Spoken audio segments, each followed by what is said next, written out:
nombreux. J'accueille avec vous nos invités institutionnels, au premier rang desquels le député de notre circonscription, Philippe Schreck, qui nous fait l'honneur de sa présence cette année, les représentants du département que sont la vice-présidente Martine Arenas ainsi que Nicolas Martel de Saint-Paul, les maires du pays de Fayence, avec notamment le président de la communauté René Hugo, et puis les collègues Camille Tourette, Patrick Bourmons, qu'est-ce que je ne vois pas avec Jean-Yves pour Montauroux, René pour Bagnols-en-Forêt. Je voudrais citer Michel Félix, qui n'est pas là, mais je voudrais, en citant son nom, lui adresser une pensée amicale et solidaire, et saluer sa représentante Dominique Scordo. Je voudrais saluer l'émissaire de la commune de Sainte-Maxime, M. Zorzi, qui est un fidèle parmi les fidèles de la commune de Calian. Merci beaucoup, M. le maire adjoint. Je salue la représentante, que je n'ai pas identifiée, mais dont on a annoncé l'avenue de M. le maire de Saint-Césaire. Et puis je voudrais associer à cet accueil ceux au nom de qui je vous parle ce soir, c'est-à-dire le conseil municipal que j'ai l'honneur de présider. Et puis, au-delà du conseil municipal, les agents de la collectivité, parce que ce sont eux, et ça a été beaucoup de travail, qui ont préparé la salle dans la configuration où elle est ce soir, et parce qu'au quotidien, ils répondent à vos questions, à vos besoins, ils servent le rayonnement de la commune, ils servent l'intérêt général, et je voulais, en les saluant de cette façon, leur dire le prix que nous attachons à leur concours, et à leurs services qui sont pour nous très importants. Et puis cet hommage serait incomplet si je n'y ajoutais celui qui, pendant les 23 dernières années, a dirigé et coordonné ces services et a servi l'intérêt général avec énormément de foi, de dévotion et de don de soi. Et je vous demande de saluer le travail de Jean-Claude Denis.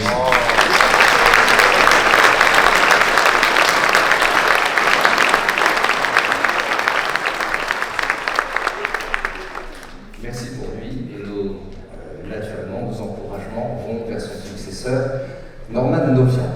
Alors je voudrais commencer cette intervention par j'allais dire un mea culpa, qui serait d'ailleurs plutôt un nostra culpa, dans le sens où je n'entends pas en faire un reniement, c'est-à-dire renoncer ou me ranger contre le principe de la redevance incitative, mais je regrette, et je regrette pour y avoir participé, entendons-nous bien, je ne me défausse pas, je regrette la communication imprudente et hâtive que nous avons faite avec la parution de cette grille de tarification, parce qu'elle a un peu donné l'impression que nous avions sous-estimé, pour ne pas y avoir assez pensé, les réactions d'un certain nombre des foyers parmi les plus modestes. Il est évident que lorsqu'on paye aujourd'hui 80, 100, 120, 150 euros de TOM par an, et qu'on s'entend dire depuis des années, plus vous trirez, moins vous paierez, et qu'après ça, on reçoit un courrier dans lequel on voit que le forfait minimum il est 2 ou 3 ou 4 fois plus cher, et il y a une incompréhension qui est tout à fait légitime. Je pense que même si beaucoup de choses ont été expliquées et beaucoup de choses ont été travaillées, peut-être un certain point de l'argumentation a été un peu enjambé. En tout cas, je voudrais en dire un mot ce soir pour contribuer à l'apaisement des choses. Au fond, la situation, elle est assez simple. Il y a un service à financer. Ce service, il coûte à peu près 8 millions d'euros. Il y a là-dedans, je le précise parce qu'il faut comparer ce qui est comparable, puisqu'on voit sur les réseaux sociaux circuler des redevances incitatives d'autres territoires, mais parfois il n'y a pas les mêmes prestations. Donc, dans ces 8 millions, il y a la collecte et le traitement des déchets ménagers, il y a tout ce qui concerne les filières sélectives, c'est un budget important, il y a la déchetterie et des installations afférentes, et puis il y a le coût humain, matériel, du service et de la communication qui découle. Tout ça, c'est 8 millions. Alors, il y a en gros 2 façons de le répartir. Il y a la façon dont on a procédé jusqu'ici, c'est-à-dire la TOM, c'est-à-dire en gros indexer ça sur la taxe foncière, c'est-à-dire la valeur locative cadastrale. J'habite un logement qui a une faible valeur, je paye peu, j'habite un logement qui a une forte valeur, je paye davantage. Et ça donne une grille tarifaire qui est extrêmement élastique, parce que ça commence à quelques dizaines d'euros et ça culmine au-delà de 3 500 euros. Petit problème de ce mode de tarification, il n'est pas nécessairement complètement juste. D'abord, il est complètement décorrélé de la réalité.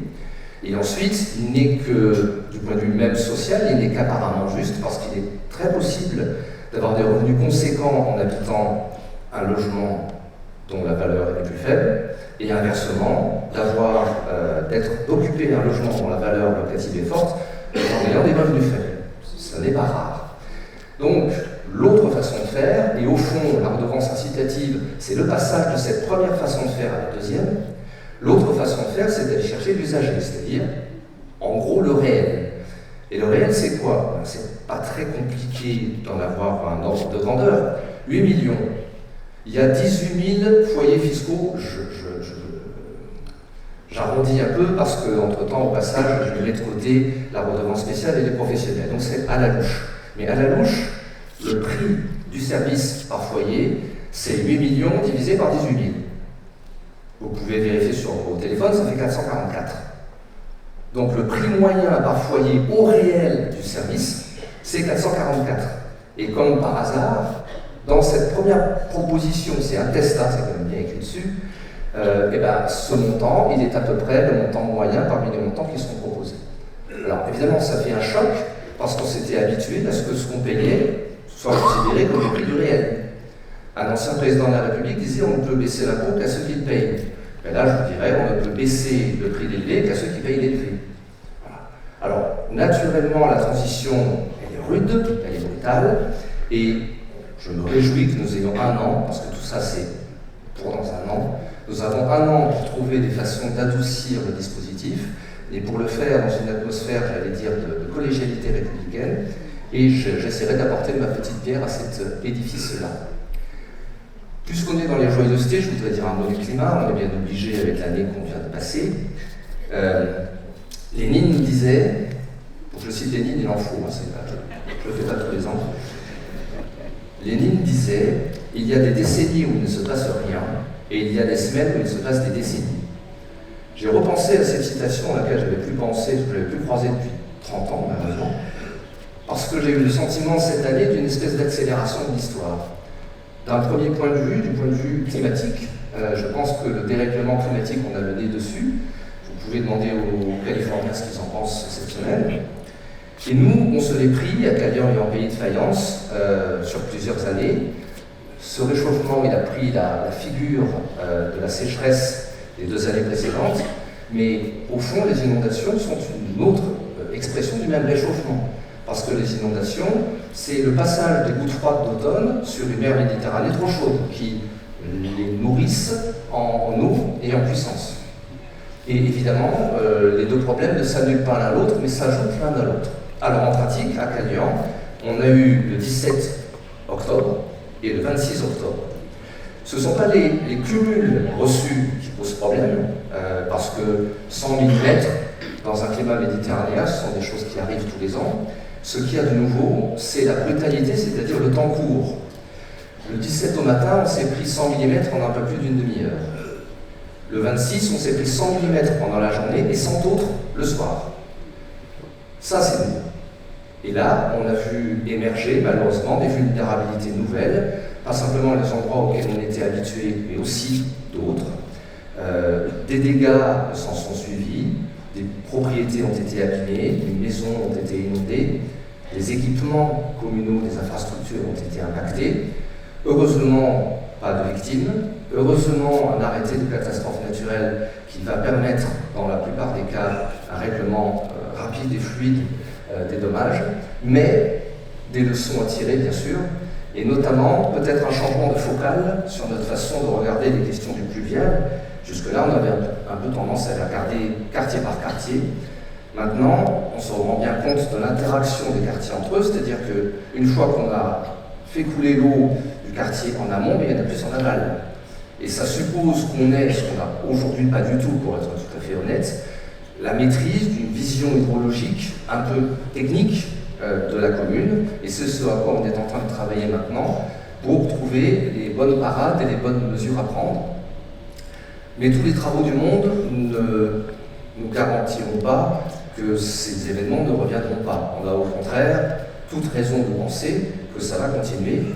C'est pourquoi je voudrais ce soir vous dire que nous allons nous mettre dans la démarche d'une collectivité résiliente. Alors le mot est un peu galvaudé maintenant, il est un peu même usé jusqu'à la corde, même si sa popularité mondiale est due à un paroi, Boris Cyrulnik. Qu'est-ce que ça veut dire être une collectivité résiliente? Ça veut dire qu'on s'expose, qu'on sait qu'on va avoir de nouveau des moments difficiles, mais qu'on s'équipe et qu'on s'organise pour se relever après. Comme disait François Dallonnier, la santé, ce n'est pas jamais être malade, c'est pouvoir être malade et s'en relever. Ce n'est pas la même chose. Ce n'est pas un état, c'est une faculté. Et pour faire ça, il faut, en plus des travaux que nous envisageons, il faut travailler sur la culture du risque, il faut acculturer chacun. Il y a parfois parmi nous aussi des néo-ruraux qui n'ont pas les réflexes qu'ont les ruraux de plus ancienne extraction, j'allais dire. Et puis, il faut surtout pouvoir doter chacun contre ce qui se passe au moment de la crise. Et au moment de la crise, même quand on sait tous quoi faire, on connaît tous les numéros d'urgence par cœur, on sait ce qu'il faut faire, on sait que quand il pleut, il faut être à l'étage, et surtout pas au sous-sol, etc. Sauf que quand c'est vraiment la crise, il y a la sidération, c'est-à-dire le moment où on ne sait plus tout ça. Ça ne dure jamais longtemps, mais ça nous arrive à tous, et c'est aussi pour anticiper cette sidération qu'on a à travailler sur cette culture du risque. C'est la raison pour laquelle nous travaillons sur un document que vous allez recevoir probablement avec le prochain bulletin municipal, celui du printemps. Et tout ça veut concourir à ce que chacun soit un acteur de sa propre sécurité. Des acteurs de la sécurité, nous en avons, en dehors des forces conventionnelles que nous connaissons tous. Nous avons la chance à Cagnan d'avoir un comité communal feu et forêt très actif, très fourni. Je voudrais ce soir lui rendre hommage. Je pense qu'on pourrait même peut-être l'applaudir.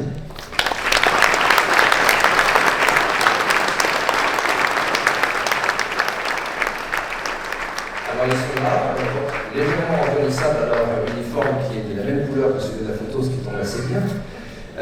Je salue leur action à tous. Je salue la direction assumée, la présidence déléguée, pour être exact, par Sébastien Mathieu Bordeaux, l'action de son prédécesseur Raymond Gollet.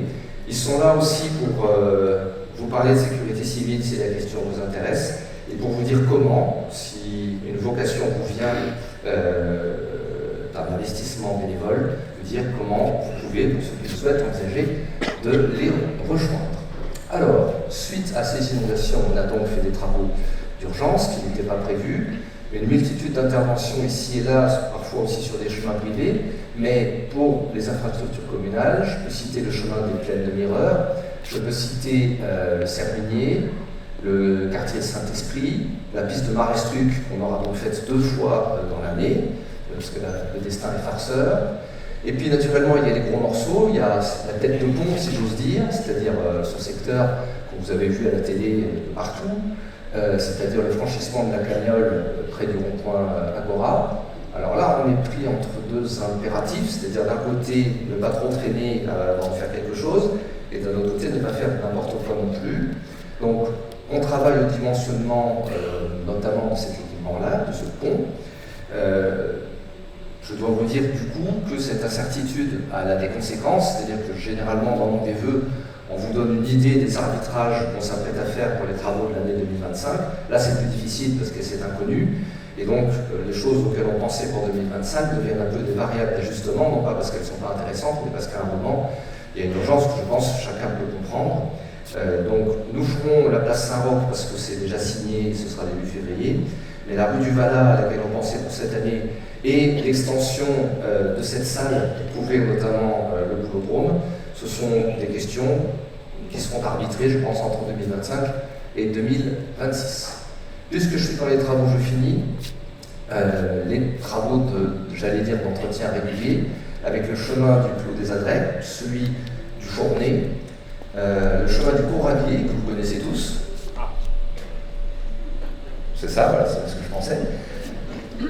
La liaison entre le chemin des Crotons et la commune voisine et amie de Montauroux, la résurrection de la voie de Ricardinck qui avait été détruite par la chute d'un arbre lors d'une tempête. Vous voyez, décidément, avec le climat, on a des relations harmonieuses en ce moment.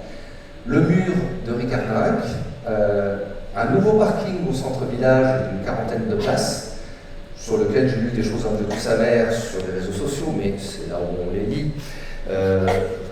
je conçois qu'il ne soit pas parfait, mais je suis absolument persuadé qu'il répond à un besoin. Preuve en est d'ailleurs que lors du week-end de la truffe, enfin lors du dimanche de la truffe que le comité des fêtes a organisé, ce parking était archi plein, il doit donc bien servir à quelque chose. Les portes de l'église ont été rénovées et remplacées et remises en œuvre.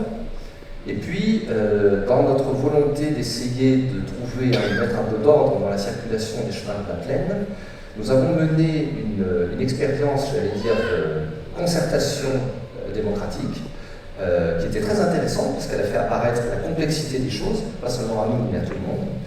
Donc, après avoir bien écouté, on a pris l'option d'une solution médiane, c'est-à-dire la mise en sens unique du chemin de Jean-Paul, sauf riverain. Alors, je marche sur des œufs, je toucherais bien du bois si j'en avais autour, mais il n'y en a pas.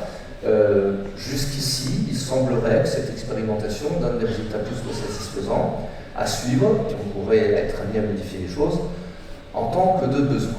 Et puis maintenant, quand les choses déplaisantes sont un peu évacuées, on va aussi regarder le positif, regarder de quel côté et sur quels aspects de notre action l'horizon se dégage et les portes du ciel bleu arrivent. Nous avons cette année mené à bonne fin notre plan local d'urbanisme. C'est plus de 3 ans de travail et c'est un exercice très passionnant, bien sûr, mais très difficile que de transcrire, j'allais dire, le territoire sur une carte avec 2 séries de contraintes, celles qui viennent de la réglementation nationale, vous savez à quel point notre pays est normatif, et puis les contraintes qui nous viennent de la situation intrinsèque du pays de Fayence, et notamment de la décision qui a été prise à l'échelle des 9 maires de la communauté de geler l'urbanisme. Donc notre document exprime cet arrêt, cette stabilisation dont nous avions par ailleurs besoin. C'est assez ironique de constater qu'il aura finalement fallu cette crise de la sécheresse pour arrêter une urbanisation qu'on ne trouvait pas le moyen d'arrêter autrement. La Rochefoucauld disait il n'est de bon malheur quand on puisse finir par tirer quelques avantages. C'est en gros ce qui se passe dans cette affaire-là. Je ferai un dernier commentaire sur le PLU, c'est que c'est le premier document d'urbanisme que je commets depuis presque 30 ans et contre lequel aucun recours contentieux ne s'est été exercé. Alors, je ne le dis pas par autosatisfaction parce qu'il n'y a aucune gloire à en tirer. Mais ce qui est singulier, c'est qu'un document qui contrarie autant d'intérêts privés ne fasse l'objet d'un recours contentieux, ce qui veut dire qu'à défaut d'entraîner l'enthousiasme ou l'adhésion, au moins il bénéficie d'une certaine compréhension publique, d'un certain esprit de responsabilité, dont je me réjouis. Le ciel s'éclaircit aussi sur le front de l'affaire Fonsante, puisqu'elle disparaît cette année. Le projet Valeur Pôle n'avait cessé, et je vous l'avais dit ici, de dévier petit à petit de son axe initial, au point que même notre commune s'était rangée aux côtés de ceux qui luttaient contre ce projet.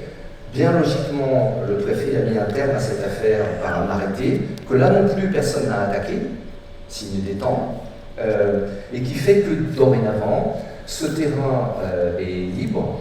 J'entends évidemment de façon collégiale et avec toutes les parties prenantes avancer vers un projet qui bénéficie d'une acceptation générale et qui permette à la fois qu'on puisse dépolluer cette mine et à la fois que la commune permette à la commune de récupérer les revenus dont elle a besoin non seulement pour assumer ce dont je vous ai parlé tout à l'heure, mais aussi ce dont je vais vous parler maintenant, c'est-à-dire notre navire amiral, l'acquisition du Pradon.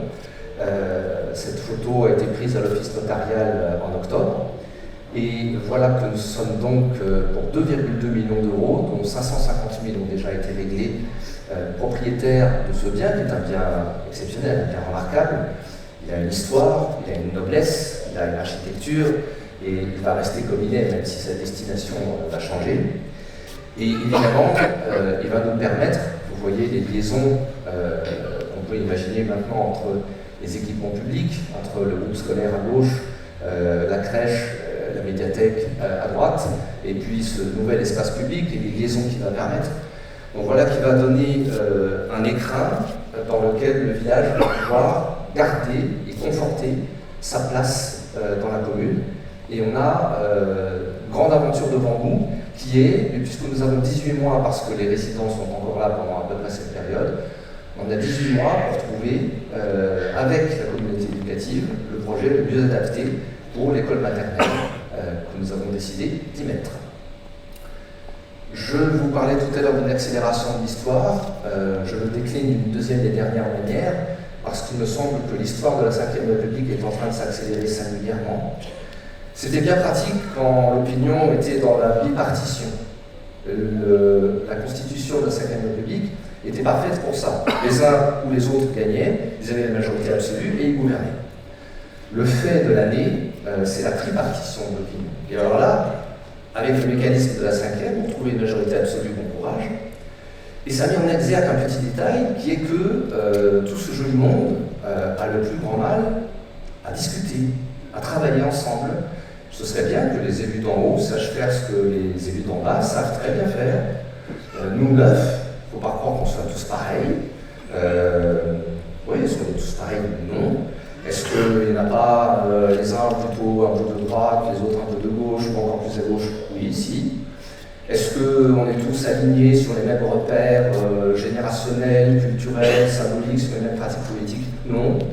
Est-ce qu'on partirait tous forcément en vacances tous ensemble? Pas toujours. Est-ce qu'on arrive à travailler ensemble? Oui. Parce que c'est le job, parce qu'on n'a pas le choix, parce que c'est la responsabilité publique. Et voilà, si un certain nombre de très hauts responsables de notre pays avaient été élus locaux, ils y arriveraient peut-être mieux. Et puis, au bout du compte, ça illustre quelque chose qui est très français, c'est-à-dire cette forme de dépression qu'on appelait la maniaco-dépression avant, dans laquelle les états d'autodénigrement et d'apathie alternent avec les états, au contraire, d'exaltation et d'euphorie. Parce qu'il y en a eu cette année. Il y a eu des moments où la France a étonné, a bluffé le monde.